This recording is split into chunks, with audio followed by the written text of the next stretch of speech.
see. I think both comps have really big pros to them. Definitely like the matchup here. Well, it's going to be fun. Lee Sin comes through for Broxah there. His first on the team this split so far. Had the chance to play Graves, chose not to. That one's going to slip through the picks and bans, and it means physical damage top and jungle. Magic in the mid and bot side for Team Liquid. I know at the very beginning you talked about Dignitas hoping to build off some successes from their bottom lane. Team Liquid hoping to build off of a very strong early game and a solid mid game against Cloud9 just yesterday, and could easily move up to 4-2, which would put them at around second or third place with Evil Geniuses losing earlier. There's not a lot of one-loss teams left in the league. I think FlyQuest might be the only one without honor, and so certainly can be at the top of the standings and end the week tied for second. And I like what Team Liquid have done with this draft. It gives them a lot of options for them outplaying and them creating mistakes on their opponents. This is not a sit back and relax Team Liquid team comp. They need to get on it early here, and they have the tools to do it.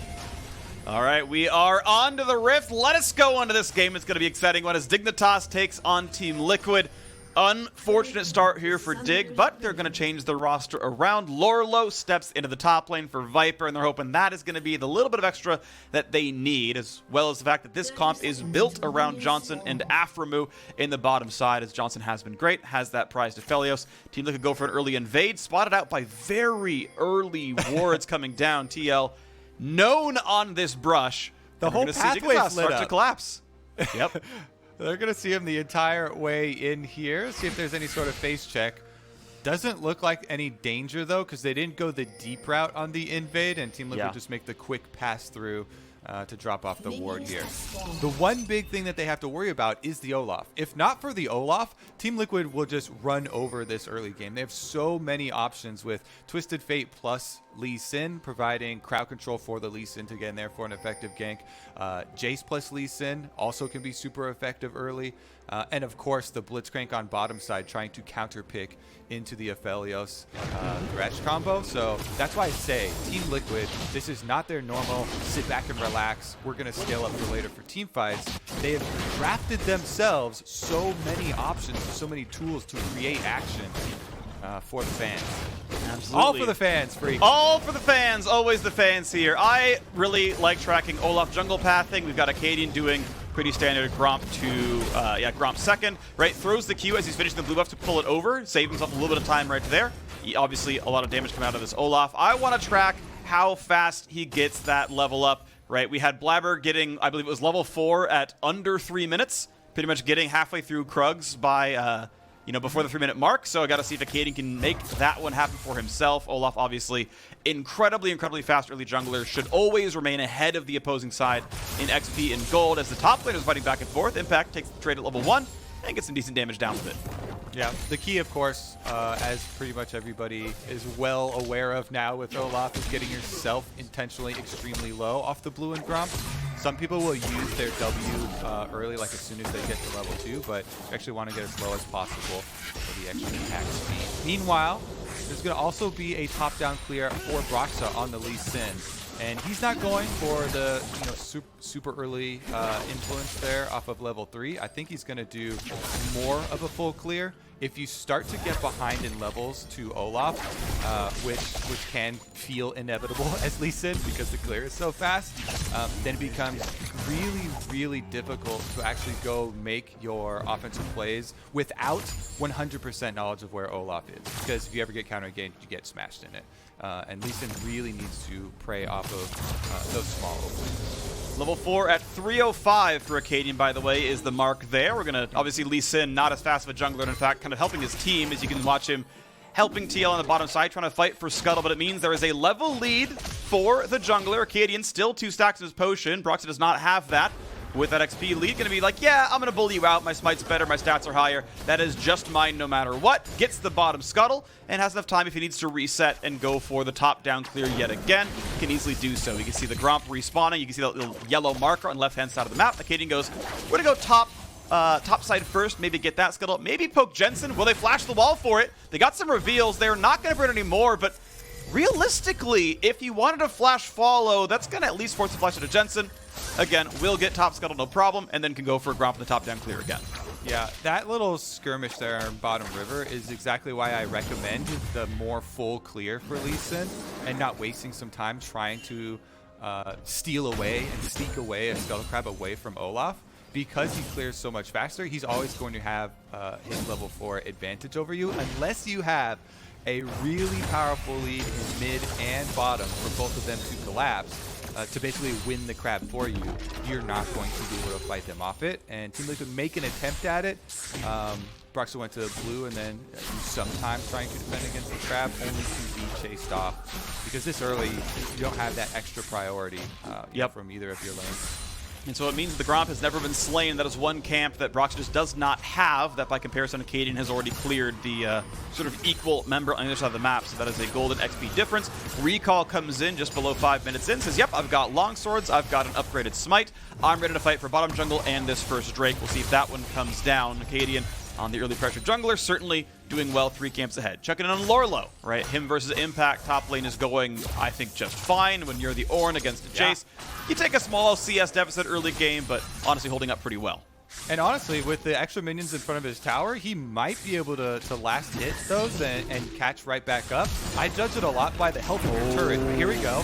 Big play already. Here comes Karma. They've got Tactical dead to rights, and the kill comes through. First blood to Johnsun. Get that snake out of my lane, and how about an ocean break for good measure? And somebody say bottom lane freaks because aphromoo and Johnsun have been doing everything they can to get Dignitas on the board with the win in the LCS, and they do it again. Teleport is channeled by Froggen just to ensure that they can get that kill, but man, that was all Johnsun and aphromoo to pull in Tactical, get that kill. And this is with Tactical having flash here too, so it's just a good move from aphromoo. Flashing in with the play, and then it looks like Tactical did not want to flash at the point he had already gotten the slow of play on him, because if you flash and Aphro still hooks you in with death sentence, then not only are you dead, but you're probably going to die next time too with no flash. So absolutely.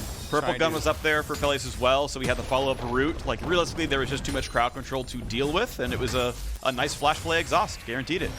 Exactly. aphromoo back on track. Feels nice to see him making some big plays. And now he's off to roaming towards mid lane too. You can see him trying to help out with the Vision Scryer Boom as well as throwing down the wards around mid for Froggen. Speaking of Froggen, this is an interesting topic for you. Okay. We classify players a lot, especially mid lane players. Yes. And Froggen has always been, the kind of the eccentric, playing like Bel'Kaz and Anivia, a lot of these more off-meta champions that other mid laners don't. And he's also been classified as super heavy farm, only stay in lane. But here, he's taking up the Karma.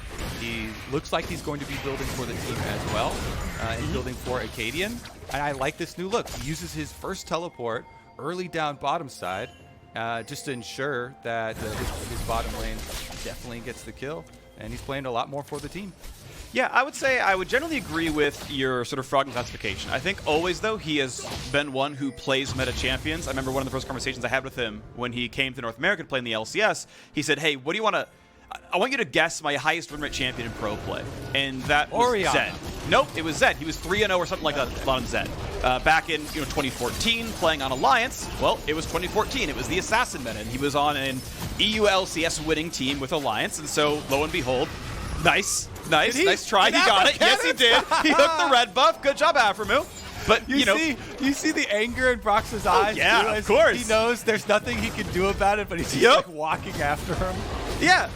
But yes, Froggen is a player who has always been able to play meta champions. Maybe it's not his trademark style, and he's maybe 5% weaker on those champs, but can play them. And here he is in front of a Twisted Fate on this Karma, burning the cleanse, helping to support the team, gives him a shield. Ulti comes down to block the slow, but burst damage could still kill Akaadian. Runs the right back out. Flash for Jensen.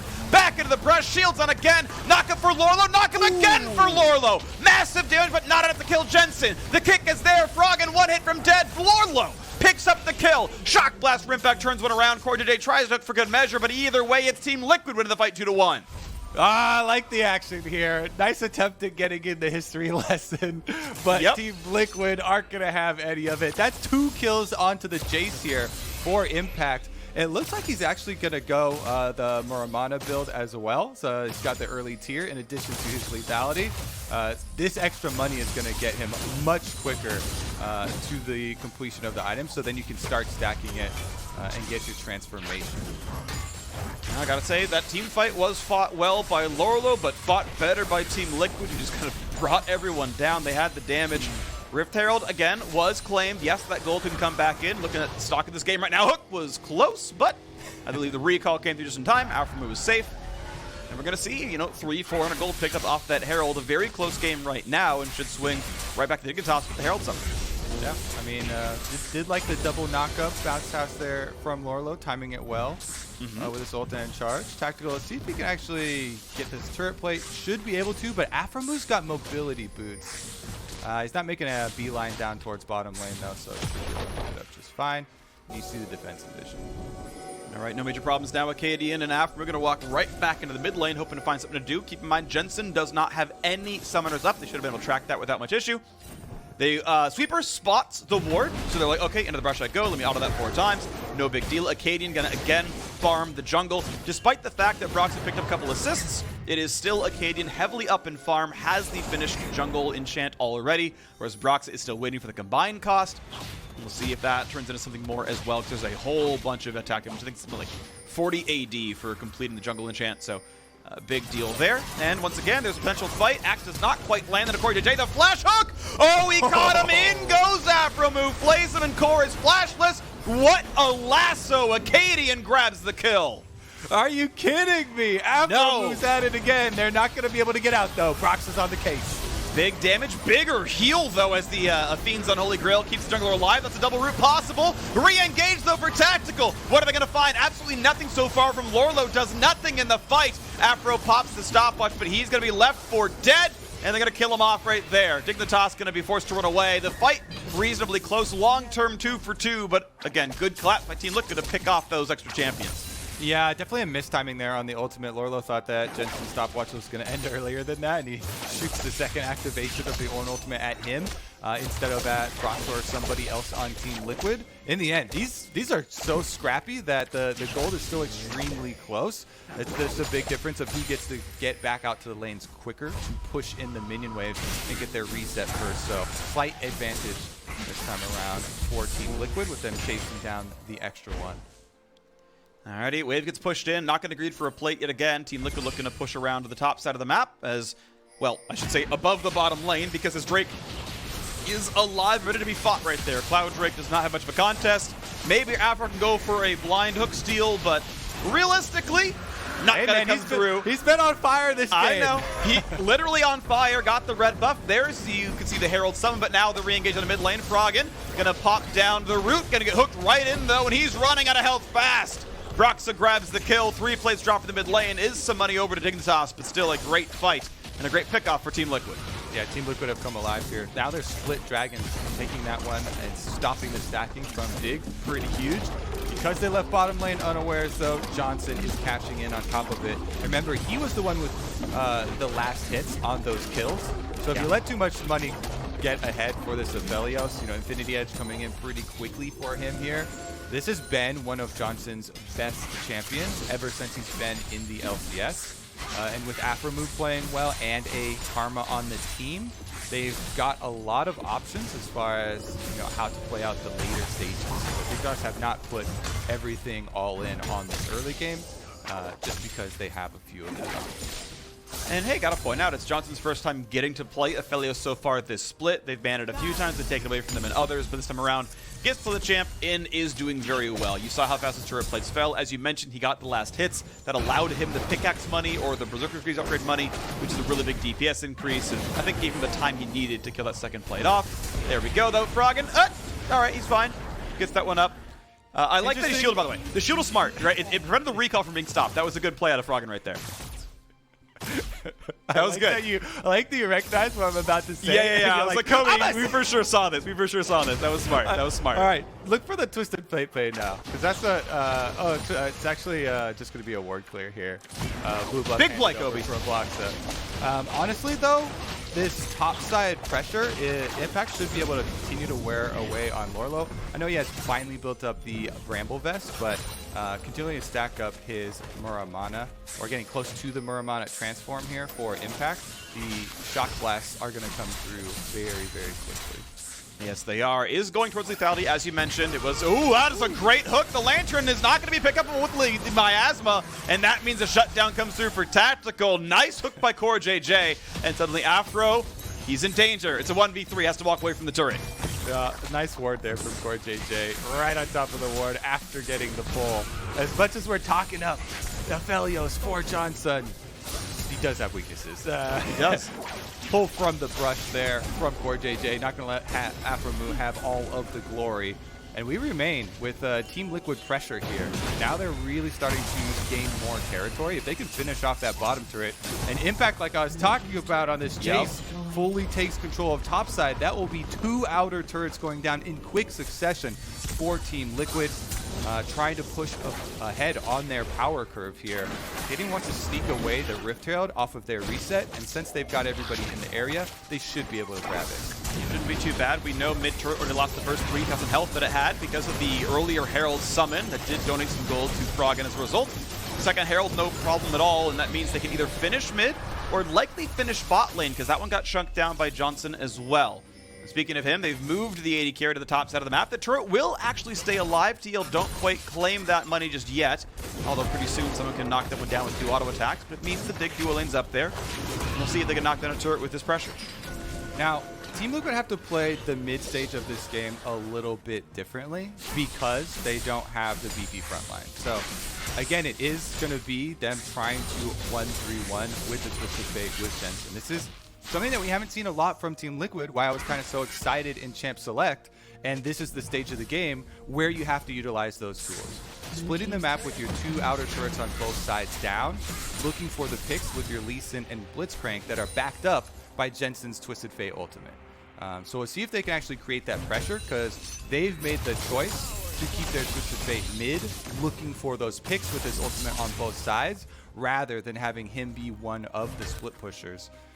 Even though he's got his Sheen and working towards that Lich Bane, so later stages he'll be able to chunk the towers down.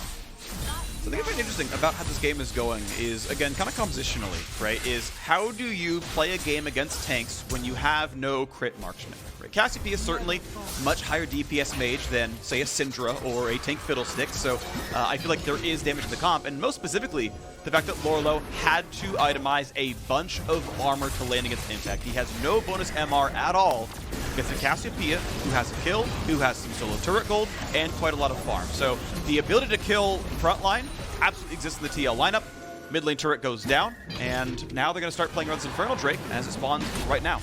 Yeah, and the 1-3-1 I'm talking about is exactly what they're doing. Taking effect here, giving up the dragon, exchanging it for longer pushing on the side lane. You see Jensen finishing up the secondary turret there with the Twisted Fate. Just the base Sheen, enough of the extra damage to finish it off. Knocks it down, Team Liquid. Nicely done right there. Gets 3 turrets down, 2 in the top side, 1 on the bottom. Everyone's done their share of knocking things down. Tactical getting most of the gold from this one. Again, he is the primary team fight carry of this lineup. As the cannon minion goes down, they begin to siege mid lane outer. That is something that Dignitas are a bit loath to defend. The hook could have landed, but Afro walks far enough away to not lose anything there.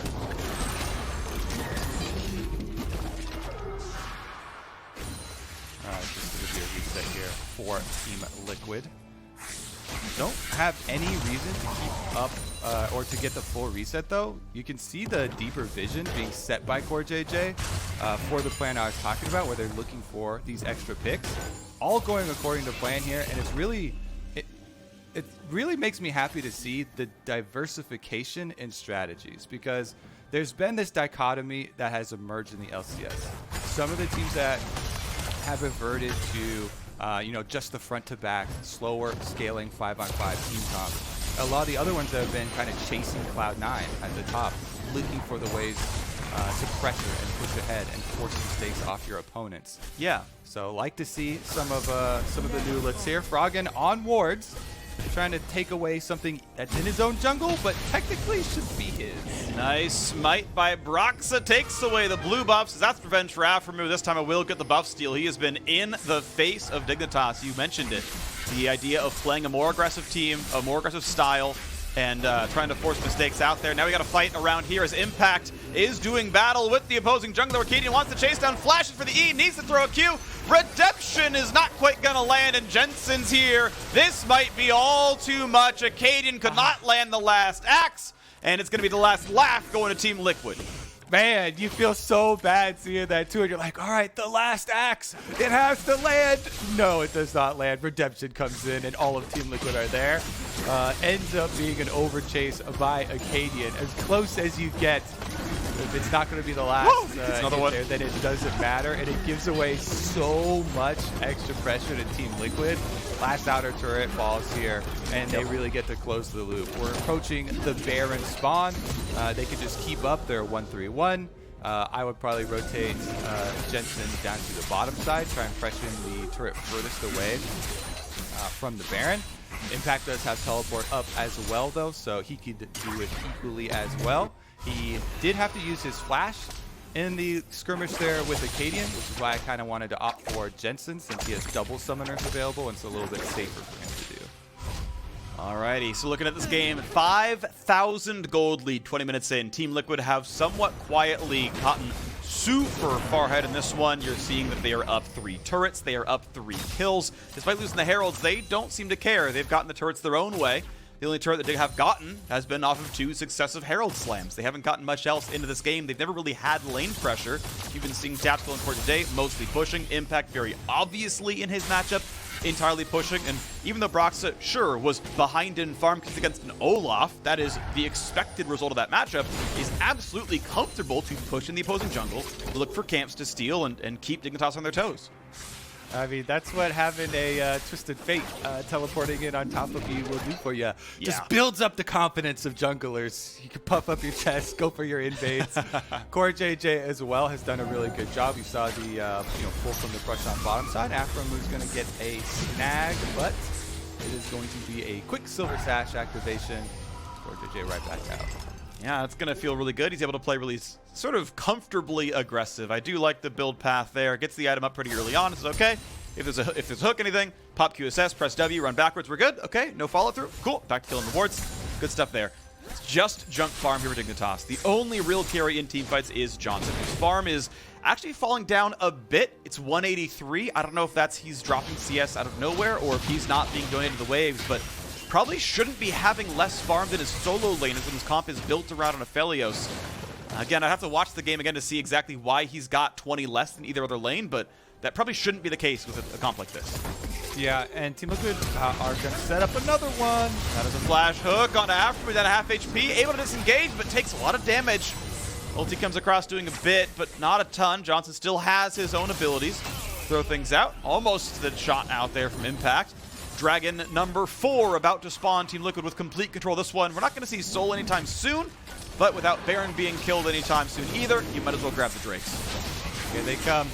They've got the upgrade on the Infinity Edge here for Aphelios at least, so it makes up for some of that gold deficit you were talking about. See if they can get the cat. Ornn, knock up onto CoreJJ. Not the ideal target, but they can certainly try. It's not going to be enough. A flash away, and it is some summoners out of Team Liquid, but the re-engage might be just as deadly. Running forward towards Lourlo right there. Afro waiting the wings, finds the hook. Impact didn't see it coming. A shutdown of the kill credit crucially goes to Johnsun. And they immediately run to Baron here, up to the top side of the map. This is half health on CoreJJ. Still Tactical and Jensen pretty healthy, so they can harass Dignitas. Let's see if the plan is to actually burn it here. Akaadian definitely needs some help back if they're going to. They tag it, and they're going to go for a brush bait right now. CoreJJ sweeper over the wall, sees Afro, and that's going to be enough to get vision and turn it around. They know there isn't a play to be made. I liked the call. Show them we're doing Baron, turn around instantly, catch someone. It was nearly enough. The sweeper play, though, saw it. He turned around, got it from the hook, and now it's round 2. Now let's try again. Problem is that Impact has teleport, so they did turn around and wait for another pick, but when he revived... Oh, no. Goodbye, Akaadian. That is a good hook, though. Could be some damage, but Jensen's able to kite away. What a nice hook out of Core. Completely stops that play. Impact uses his teleport. He's a little angry about what happened to him last time, but it's happening again. Play into the chain, into the root, into the 4th kill for Johnsun. This game's getting a bit scrappy. Impact moving a little bit too far forwards, but Digger getting the kills on the players they need them on. Freak. We are watching live evidence of tilt happening in a real time here. Oh, no. Impact runs straight into aphromoo, 1v5 at the Dragon, teleports right back out onto the map after the team already got them to disengage off of Baron, and gets chased down by Afro again. Afro flashing in for it, grabs the extra kill. I think they're going to have to, tell Impact to take some deep breaths right now. Because they still have a long way to go to end out this game. Impact still have a lot in their favor. They have the global pressure from Twisted Fate. Jensen has finished not only the Lichbane, but also the Zhonya's. So he can both split push, try and take down the towers quickly, and still use his ult to join the team for the more aggressive gold cards, and then baiting with the Zhonya's activation. But those things rely on coordination and team play here. It relies on all 3 parts of the 1-3-1. That includes Impact split pushing Jayce. And a Lantern brings Lourlo right back into the team composition. Look for the play right now. They know Impact is TP-less. They know he's clearing away his bot lane. So, hey, it's 5v4. It has to be the case. Let's do something. And they're getting some more damage, but not a lot else. They're still letting Impact push down the bot lane. This bot tier 2 is going to die in the next 15 seconds. Yeah, he's got a low time here. There's no wards for him, but they do have Jensen's Twisted Fate activation if they really need it.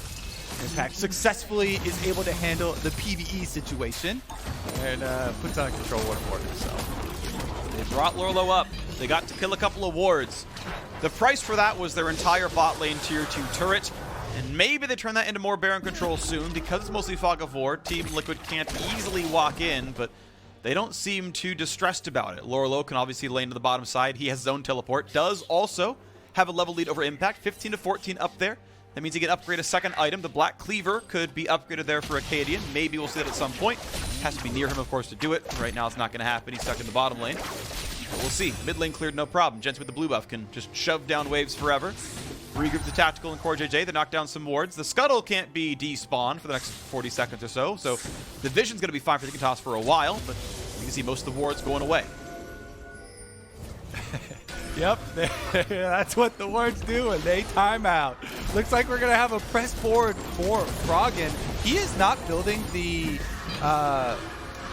Ardent Sensor, by the way. He's going with a Death Cap for Karma. And he actually went Redemption instead of Ardent Sensor, so they don't have the extra attack speed for Akaadian and Johnsun, but they're still making one of the hard pushes towards this mid, and they're going to try and race the side lane pressure there from Jensen, who actually backs off as they don't have the flanking ward behind him. It's an interesting choice here. They're actually kind of trying to call the split push here from Team Liquid with some pressure of their own. Well, they're not getting a ton done just yet, but I guess neither is really Team Liquid. Top lane gets pushed in. That wave is dying to the turret right now. Looks like Froggen's going Death Cap so he can get an Ornn upgrade. They obviously could upgrade Redemption. They're choosing not to because the stats aren't as good. So he's saying, I'm going to finish that item, give me another 40 AP. Let's go on top of that one. That should feel really good. And maybe soon that'll come through. And whoa, Akaadian nearly hooked in, but they're going to get some wards down. And Dignitas once again going to fight over this. They've got the Ornn coming over. aphromoo pops the speed. Can they find a play? The Jayce on the other side of the map. He's stuck in mid lane. Ulti's gonna land. He's rooted for a long time, but certainly more than about 3 seconds. He's able to flash away.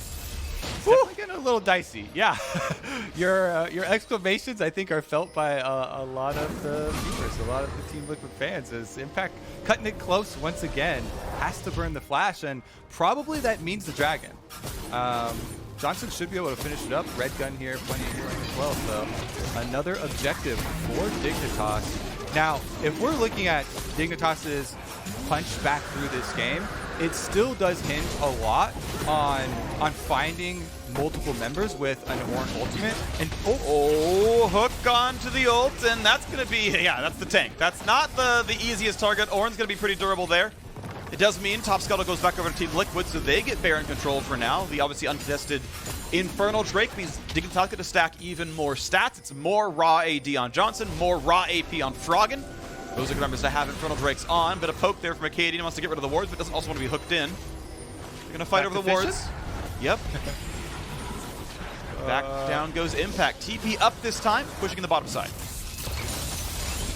All right. Sit back to the game plan here for Team Liquid. They're trying to get Impact up to the secondary turret so they can actually force on this Baron. Cassiopeia, plenty of damage right now. Tactical can actually melt through Baron, but they're going to need to buy them that time. Dignitas, I feel like, have so much pressure on them, and that's why you see, as soon as they're back out on the map, they just make a beeline towards an objective to try and force something before Team Liquid can get their 1-3-1 fully operational, fully in place, and attacking those side lane turrets. Dignitas holding on fairly well. You can see the gold lead, though, is 6,000. It's held pretty flat. It was, I believe it was 5K at either 15 or 20 minutes. It's grown a little bit since then, but it's been a slow push. And honestly, percentage-wise, the difference there is probably shrinking over time. So Dignitas holding on fairly well. Items still stacking up. Death Cap done super tactical. Death Cap is done and upgraded for Froggen. That's going to feel pretty good as Lourlo is playing the bottom lane. Impact could not find a way in on that fight. Just goes for the wave clear yet again. Yeah, I think it's a good judge of your target here. Even though he would be able to get the jump on Lourlo, he doesn't have enough defensive warding or enough time to finish off the Ornn here, even with the armor penetration being built up. It has the fully completed last wish. Let's see. Does he actually get up to the tower? They're trying to force it ahead. Dignitas have to make the choice. They have to choose a target and charge. And they're going to choose to send Ornn back down to the bottom side of the map and play a bit of a 4v4 or maybe a 4v3 as the TF is also pushing the top side. They're sending Karma and Thresh that way, which means it's just wave in the mid lane, then backing up yet again. The waves are obviously all on Dig's side of the map, but at the end of the day, these teams are trading farm back and forth. And I still feel like I favor the conventional marksman team if they get into a raw 5-on-5 team fight. Obviously, for Team Liquid's side, they don't want to be in those situations. They're trying to keep the game split up, and that 5-on-5 fight may never happen. Yeah, I mean, that's why I like watching games like this where you have the two competing strategies. Team Liquid trying their darndest to get Impact up to the bottom turret, start whittling away on it, and poking around, threatening the Baron, so that you have this cat and mouse where Dig are very powerful as 5 members, and they do have the Karma speed up, and they have the Ornn for long range engage. But if Team Liquid continue to dance around it and can actually get themselves some pressure on the inhibitor turrets, that's where they find their opening. You try and force Dig into that difficult decision and hope that they crack under the pressure. We're going to see right now because the bot lane is being pressured and Impact takes down that turret. Lourlo finally shows up to fight for this one, but already the major damage has been done. Goes in for a trade. Impact, look at that, chunks the guy to half off of the Lord Dominic's being done. Means he's got the armor pen, feels great about it. Lourlo going to go ahead and forge a bit of an item and do his best. Hook on core, nice QSS, once again stays alive. That's the second time he's gotten himself away, but it means bottom inhibitor is down, and the pressure has been mounting. Dignitas have been unable to find the counter punch as continually Impact pushing the bottom side. Yeah, it's a stressful situation, you know? You've got your Ornn down bottom trying to hold. He's unable to do so, but you also need your Ornn with you to get the long range engage to actually force the split push to break. Yep, and it's the frustrating situation that most of these stronger 5-on-5 teams will run into. Tactical now level 16 on the Cassiopeia, 2 levels over Johnsun, as he's been soaking up so much of the mid waves with blue buff on top of it. It's infinite wave clear for him, and without the Ornn, he doesn't have to be too afraid. Except for maybe like a flash aphromoo play. Teleport in. 15 seconds till Infernal Soul for Dignitas. And that means Liquid must have all 5. Johnsun will heal back up off the wave. Death's Dance, pretty good item, you gotta say. Gonna feel comfortable on that one. And now it's time to make the play. But look at this. Jensen is pushing top side, and the rest of TL can easily walk to Baron. They're going to knock down the inhibitor turret. They're going to knock down the second inhibitor maybe as well. And this is the trade. They are willfully giving away Infernal Soul. They're going to give that to Dignitas. They're going to crack the turret. They're going to knock down this Baron here as well. And they're going to hope, for Team Liquid's sake, this is enough for them. Akaadian has to be respectful. They've walked in. Ults get away from the hook. Is there a re-engage? They're against the Baron buff. They hook in Corey, stays alive, and the ulti is down for Johnson's Aphelios. Here comes the re-engage. They find a slow on a 2. They find a knock-up onto Jensen, but he is out of range. Tactical might feel safe on the backside as well, and it is time to run away. Superman is flooding into the bottom side, but Dignitas looking like they want to push into mid. That's not probably going to work. They're going to take the recall. Now they have to wait out this Baron buff. Ah, yes, these late game decisions, Freak. So good here. Infernal Soul is traded over to Dignitas, but Team Liquid have made a gambit. Team Liquid want to be able to finish the game with this Baron. They already have bottom inhibitor down. Top inhibitor was exposed by Jensen right before taking the Baron.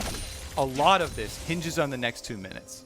If they cannot cause further damage to the Dignitas space, and Dignitas can hold out, just retain their Infernal Soul, then they will be the ones with the upper hand, because you've got a big desync on the Elder Dragon and Baron spawn, and they also have a decent way to try and hold their base. So everything for Team Liquid hinges on the next 2 minutes and their split push ability. I still think they have the upper hand, and I think it was a good trade for them, but I like that it also means that they need to keep up their pressure. Impact might be in danger. He does have the Banshees. That's been knocked off. Has to flash. Is there an engage? There is, and he's shut down. A lantern for a shield. Johnsun solo kills Impact. Can't run away in time, and that completely stops the TL push. How are you going to win a 4v5 when Ornn ult is still up? Freak, how do you think it's going? Was that the last axe that needs to drop for Dignitas? Is this the resurgence? They pick up Impact one more time. The view I had was, if Tia was willing to trade a temporary buff in Baron, where you have to more or less group up to use it, but giving away a permanent buff as a result, that to me shows them not being confident they can play the game out anymore, that they can't contest these objectives and feel confident. Yes, they got the turrets, but Dig, you're going to sit there and just defend the inhibitors and farm up even more and catch up in gold. That Infernal Soul's never going away.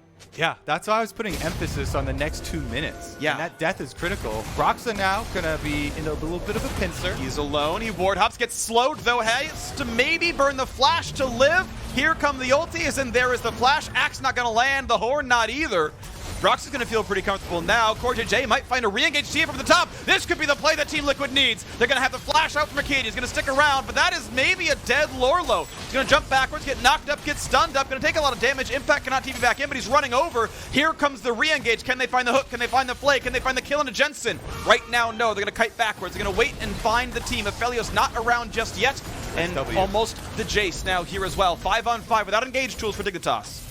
Nice W there from Lourlo. He actually steps in front and immunes the pull from CoreJJ, making sure nobody else gets pulled back in. And they've done it, Freak. They weathered the storm. Baron buff has timed out with the pick onto Impact. They took away a lot of the power behind the bet that Team Liquid just made. And now the final question, can they actually secure their team fight to win this game? Infernal Soul is on. They've got upgraded Ornn items all the way down the list. Yep. Kobe, Baron and Elder Dragon are timed identically. They died within seconds of each other, and the respawn timers are identical at 6 minutes. So this is going to be very interesting in about 2 minutes time, because as you mentioned, the inhibs are back. The gold is still 8,500 different. I will say Infernal Soul probably bridges that gap most of the way, or at least part of the way.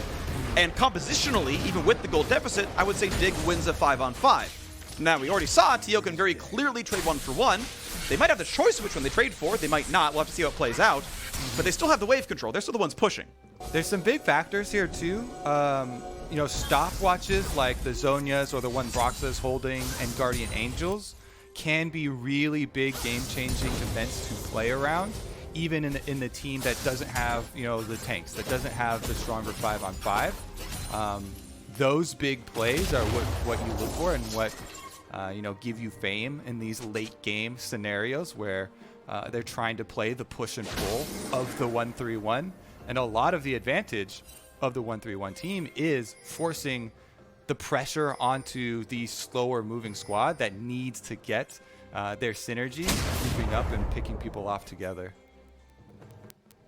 Afro and Core are going to see each other there. The ward over the wall, and the champion vision doing a decent job as well. I believe that ward was spotted, and yeah, they pinged it, so they know what TL's looking at. And you can see TL's ward control seems to be mostly aimed around topside. They seem a bit more concerned with seeing the approach towards Baron. They themselves, though, running towards the bottom side of the map, looking to contest around the Dragon area themselves. Dignitas still playing wave control. They're the ones kind of reacting and waiting to see when they can actually leave and do something. Yeah, I will say it is definitely nice to see Dignitas looking a lot more coordinated than we've seen from them thus far this split. Yes, already Johnsun and aphromoo had some good games in some losing situations for Dig. It does feel like a lot more this entire game, though. The team has had a much better and coordinated game plan. Froggen did eventually also pick up the Ardent Sensor here now, too, so he can add the extra power to the Aphelios that is full items, Ornn upgraded, as well as the shield and speed and attack speed for Akaadian, who, by the way, has a Death Dance and is going with the Juggernaut Olaf style. They've popped the move speed to get the safeguard jump out. Tactical pops heal for move speed, hugs the wall, just gets away from the hook. Did not have QSS. If that hook landed, that might have been an engage, that signal to kill. And look at the push now, though. Team Liquid pushing bot and top at the same time. Dignitas forced to rush this down. Lourlo not comfortable against Impact, has to back away, has to give the inhibitor, but he's going to ult for this one. He's going to look for the option, for the chance to play, for the knockup, and look at the damage. Elder Dragon came through and forced it, and now Lourlo can look for Jensen. Redemption finds a chunk of damage. He's down to 1k. Baron has been traded, but can the re-engage for Dignitas be enough? They are 5v4 in the map, and they have a lot of time to work with. 40 seconds till Impact comes back up. That Q might have been a kill if Froggen landed it. Again, Elder Dragon is on, Baron's on for TL. The objectives were traded. 40 seconds of 5v4. Dig must do something. You have to believe it's now. Sam Lourlo coming up big when it matters. The timing on that freak. The timing was so beautiful. Elder Dragon picked up as Lourlo flashes in for the knockup. They sub him in, and is he going to be one of the key factors in Dignitas getting their first LCS victory? They push ahead, but Afro. Big hook flays. There's a bunch of armor, but it's not nearly enough. That is a game-saving move, because that could have been a difficult siege to weather. Lourlo had TP to join, no longer has the ability to do that. Not meaningfully anyway, and we switch back around. It's now 35 seconds of Team Liquid power play. With a Baron buff they can siege with. Missing Thresh, not as impactful as missing the Jayce, sure, but Dignitas do not get anything meaningful out of that buff. Oh my god. Freak. Play after play here. One pick turns the entire game right now. Dignitas feeling so good. Moving up with the Elder Dragon, wanting to force the fight. Big numbers advantage, and boom. CoreJJ actually comes up with, as you said, a game-saving play for the moment. And we return to our pressure of 1-3-1 versus team fight, trying to get the pick here. Flash was used by Lourlo, so he's traded over to the Teleport Plus barrier for now with his spellbook. Still can make a big play with the long range of the ultimate, and Team Liquid trying to bring the pressure back home. They've got Jensen topside, Impact on the bottom side, and he has Flash now, so shouldn't get picked off. Alrighty, looking forward. Lourlo wants the ult, finds a slow tactical, is not gonna flash. He's gonna get jumped though as Broxah is found out. Burns his stopwatch, also has Guardian Angel. What's the re-engage look like? Because Impact's in the bottom lane. The root comes in. The Dragon is going to burn him down and pop the GA as the buff slowly ticks down. 15 seconds left. Bottom hip is gone, but Karma is nearby. TF gonna ult in and just make sure there's vision. Now it's the push towards Impact. Should pop off the Banshee shield, and Afro only gets the exhaust as Impact flashed away. Stays alive. Elder buff ends. Baron still on for 35. Cannon minion gonna knock down the mid lane outer turret. There are no turrets left defending any of Dignitas' inhibitors. TL have gotten all 9 of those as Impact finds the kill on Akaadian, who went for the 1v1 on the bottom side. The heroics get turned around in Liquid. Now they full-on 5v4 siege. Dignitas trying to play whack-a-mole here as Team Liquid split pushed them to death. 2 inhibitors down, now without Akaadian and the numbers advantage away from them, Team Liquid will look to close it. Baron on for only 5 more seconds, so it should time out before they get to Nexus turrets, but this last inhibitor looks like it goes down as well, and that means doubled up supers in every wave. Yep. Team Liquid feel like they have finally hit that break point.